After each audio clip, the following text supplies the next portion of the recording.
Hola, bienvenidos nuevamente a su canal Ufologia y Misterio.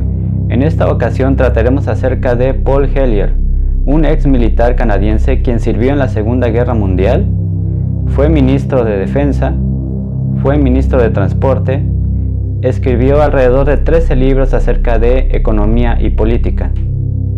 Este señor al fin sacó a la verdad todo lo que conocía, así que los invito a que pongamos atención a este video, ya que las declaraciones que el señor da son muy reveladoras.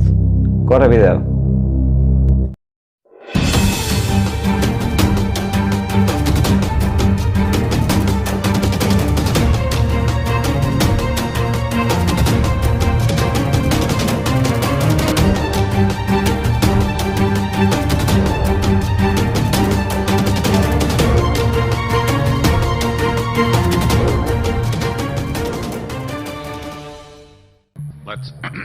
Let's go to our esteemed Honorable Paul Hellyer of Canada. We would give you 20 minutes, sir.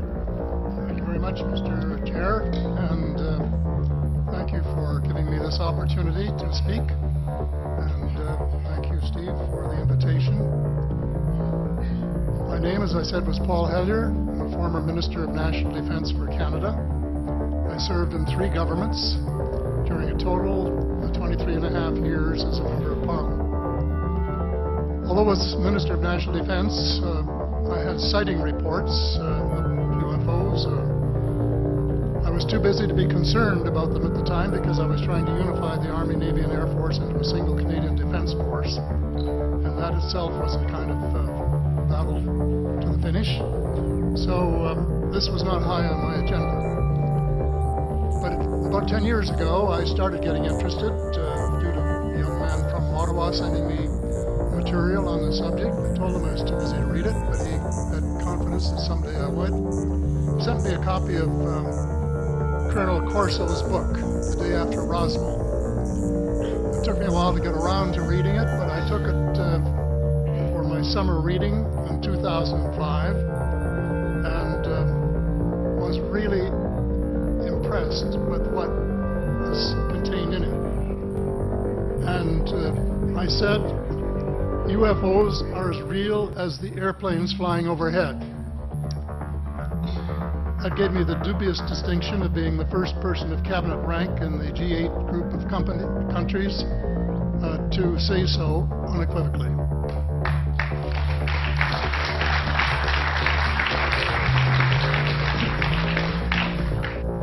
That at least 4 species had been visiting Earth for thousands of years. That at least 4 species had been visiting Earth for thousands of years. And this is my own view at this stage as well. So, except for that, there are just a couple of things that we've talked about that I like to refer to. And one was that we were referring to them as they until this morning when Linda Howe, I think she was the first one, actually named 3 different species. I have brought my latest book called Light at the End of the Tunnel, Survival Plan for the Human Species, as an aide-memoir, and I named 5 different species here. I'm aware of more now. As a matter of fact, I saw a document just a few days ago that mentioned 20. And I think you, Mr. Chairman, were interested in some of the places they might come from. And I have in here Zeta Reticuli, R-E-T-I-C-U-L-I, Reticuli, the Pleiades, Orion, Andromeda, and the Altair star systems. So,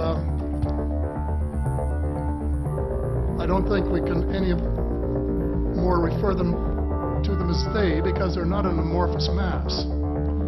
They are different species, and consequently may have different agendas. I don't think we can say that they all have the same agenda any more than we could say that the United States, China, and Russia had the same agenda. Our real real interests may be very similar, but as of now, our perceived interests are still quite far apart.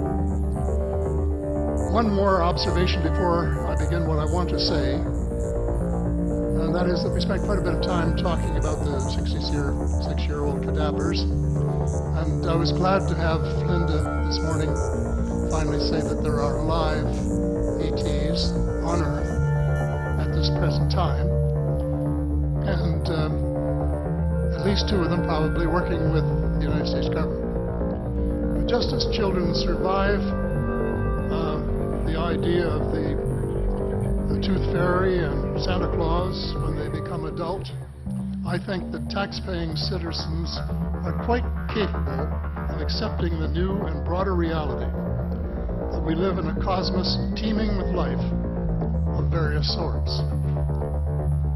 The fact that some other civilizations are more advanced than we are may be humbling, but that could be a necessary step in our survival.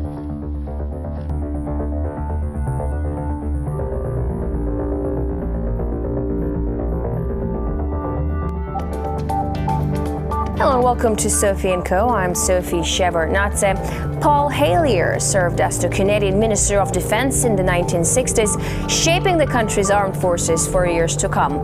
It was only in his retirement that he says he made a life-changing discovery. He became the first cabinet-level politician from a G8 country to publicly state that there is extraterrestrial life present on Earth. Is this an elaborate fantasy? Are aliens science fiction? Or is there something to claims of their existence? Extraterrestrial life. For ages, humanity has wondered, is there anything else in the cold darkness of space? Skeptics say there is no proof, but there have always been those who dared to dream. And some even claim to have seen things with their own eyes. Do aliens exist? Are they already here? Do they pose a threat or a chance for salvation? Honorable Paul Hellyer, former Minister of Defense of Canada, and he believes that life forms from space exist and are present on Earth. It's great to have you with us on our show. Why do you say that UFOs are as real as the airplanes flying over our heads? Well, because I know that they are. They've been, as a matter of fact, they've been visiting our planet for thousands of years. And one of the cases that would interest you most, if you give me 2 or 3 minutes to answer, is during the Cold War, 1961, there were about 50 UFOs in formation flying south from Russia to across Europe. And the Supreme Allied Commander was very concerned and about ready to press the panic button when they turned around and went back over the North Pole. So they decided to do an investigation, and they investigated for 3 years, and they decided that with absolute certainty that 4 different species at least, had been visiting this planet for thousands of years. So that's, we have a long history of UFOs, and of course there's been a lot more activity in the last few decades since we invented the atomic bomb, and they're very concerned about that and the fact that we might use it again. And because the whole cosmos is a unity, and it affects not just us but other people in the cosmos, they're very much afraid that we might be stupid enough to start using atomic weapons again, and this would be very bad for us and for them as well. Well, the first question you have to ask is, how many species are there? And I used to think there were, between 2 and 12.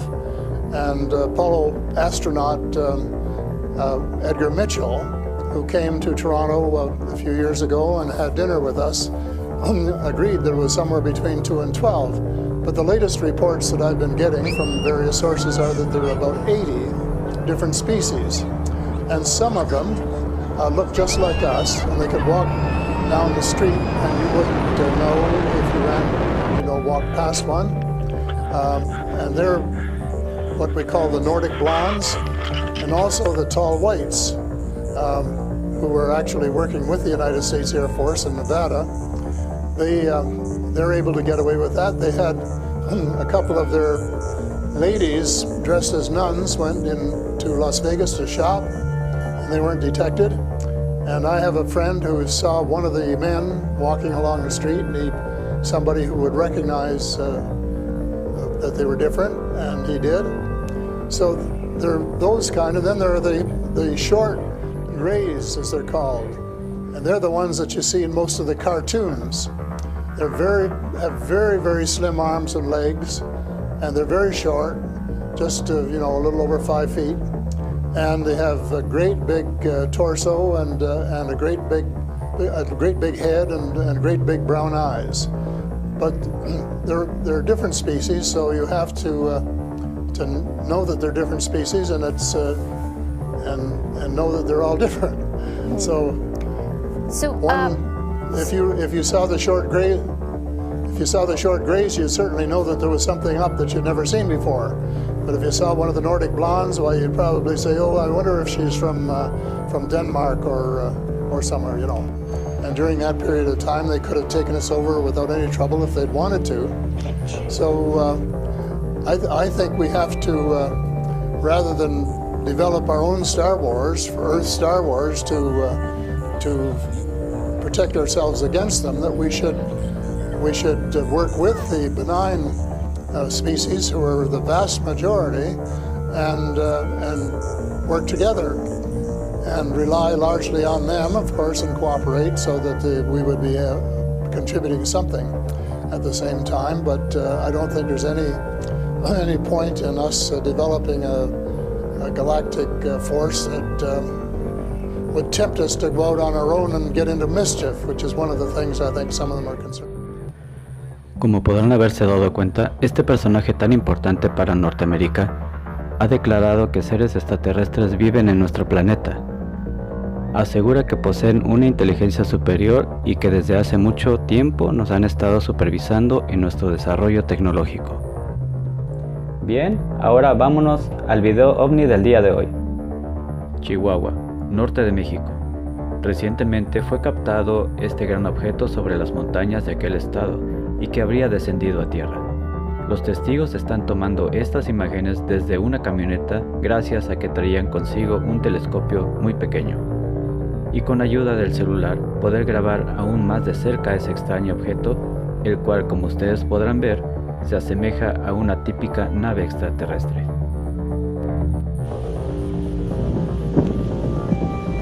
Vamos a ver, ya vamos a ver.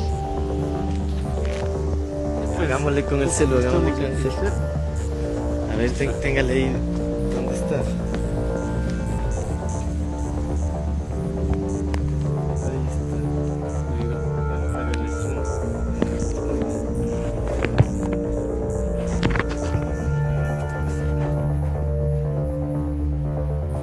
Bájenle, bájenle.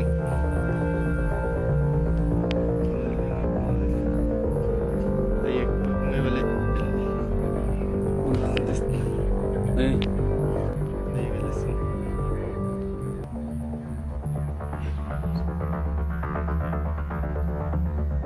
En la pantalla. Este.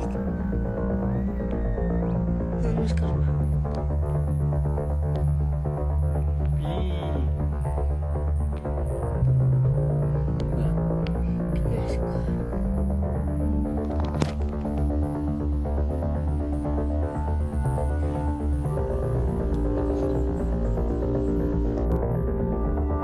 Como podrán darse cuenta, este año ha sido sumamente extraordinario en cuanto a evidencias de naves captadas en video.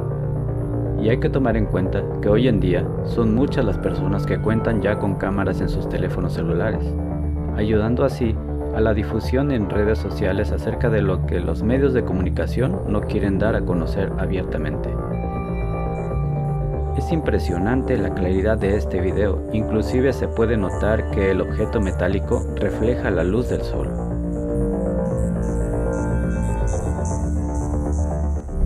Gracias por haberme acompañado y los espero en la próxima emisión de Ufología y Misterio. Hasta pronto.